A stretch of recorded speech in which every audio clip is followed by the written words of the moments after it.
हालात -2 की तरफ जा रहे हैं। यानी इमरान खान साहब के साथ नवाज शरीफ साहब को भी इजाजत नहीं होगी इलेक्शन लड़ने की, वो भी इलेक्शन नहीं लड़ सकेंगे, ये रिपोर्ट किया जा रहा है। इसकी क्या तफसीलात हैं वो मैं आपसे शेयर करता हूं। लेकिन आपको याद होगा कि कुछ दिन पहले शहबाज शरीफ साहब की गाड़ी अवाम ने रोक ली थी और शहबाज शरीफ साहब ने कहा था कि वो जो अवाम थी वो बुनियादी तौर पर अपने मसाइल मेरे साथ शेयर कर रही थी, और बाद में उन्होंने एक ट्वीट भी की कि जिन लोगों ने मेरी गाड़ी रोक के एहतजाज किया था, अपने मसाइल मुझे बताए थे, उनको बुला के मैंने उनसे बातचीत भी की है। अब लाहौर की पुलिस ने उन लोगों के खिलाफ शहबाज शरीफ साहब की गाड़ी रोकने के ऊपर मुकदमा दर्ज कर लिया। मुख्तलिफ मीडिया आउटलेट्स ने इसको रिपोर्ट भी किया, लेकिन नून लीग ये कह रही है कि जनाब जब ये मुकदमा दर्ज हुआ और हमें पता चला तो शहबाज शरीफ साहब ने लाहौर पुलिस को कह के वो मुकदमा खत्म करवा दिया। अब पहली बात यह है कि अगर कानून की खिलाफवर्जी नहीं हुई थी, कुछ कहा नहीं गया था, ऐसा कुछ इस तरह की कोई हरकत नहीं हुई थी जिसका जिक्र एफआईआर में है, जिसके तहत वो एफआईआर दर्ज हुई, तो फिर पुलिस ने एफआईआर दर्ज क्यों की? अगर पुलिस ने एफआईआर दर्ज कर ली तो क्या ये कोई मुगलिया सल्तनत है कि शहबाज शरीफ कहेंगे कि जनाब मुकदमा खत्म कर दो तो पुलिस मुकदमा खत्म कर देगी शहबाज शरीफ साहब की? तो इस वक्त उनके पास कोई इंतजामी पावर नहीं है, वो तो मुल्क के इस वक्त बादशाह तो है नहीं है, ना ही वो वजीर आला है या कोई और इंतजामी पोजीशन है उनके पास, तो किस तरह उनके कहने पे मुकदमा खत्म भी हो गया? ये नून लीग ये कह रही है, मीडिया इसको रिपोर्ट कर रहा है कि जी शहबाज शरीफ साहब ने कहा कि मुकदमा खत्म करवा दिया। अब देखते हैं आगे इसकी क्या तफसीलात आती हैं।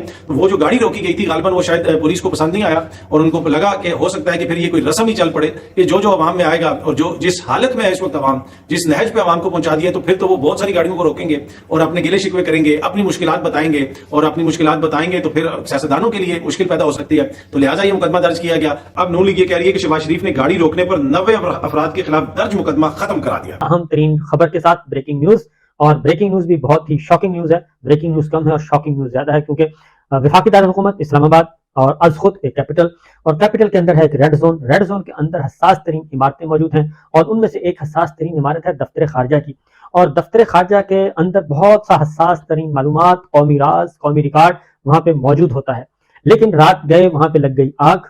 अब ये मामला आखिर है क्या? वफाकी दारुल-हुकूमत इस्लामाबाद में पहले भी ऐसा हो चुका है, लेकिन ये कैसे हुआ, क्यों हुआ, और खास तौर पे एक और भी, ये जो आग लगती है, ये लगाई जाती है या लगती है, इसके राज कभी भी फाश नहीं होते और ये इस पे पर्दा डाल दिया जाता है। लेकिन बहरहाल इस पे इन्वेस्टिगेशन जब होगी तो तब होगी, पता चलेगा।